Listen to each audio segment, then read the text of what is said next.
ስራ ያኮራል እንጂ አያሳፍርም። እና እህቶቻችን አያቸው አይደለ አሁን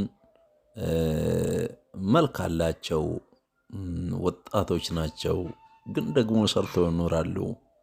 ይሄ ደግሞ በጣም ምርጥ ነገርና በጣም የሚወደድ ነገር ነው ለመናገር ማለት ነው። እና እንደ ባሪያ የሰራ እንደ ጌታ ይኖራል የሚለው መሪ እዚህ ጋር ነው።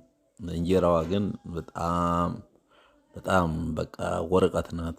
እና እሱን አስቡበት። ሌላው ሰርታችሁ በመኖራችሁ በጣም እግዚአብሔር ይስጥልን፣ እናመሰግናለን። ይሄ በቃ እንደዚህ ነው። የሚሰራ ሰው ሁል ጊዜ አይለምንም፣ የሰው ፊት አያይም፣ ደግሞ ባሪያ አይሆንም፣ ተገዢ አይሆንም፣ የወንድ ጥገኛም አይሆንም። ስለዚህ ጥሩ ነው ብዬ አስባለሁ። እናንተም ማበረታታቸው። እናመሰግናለን።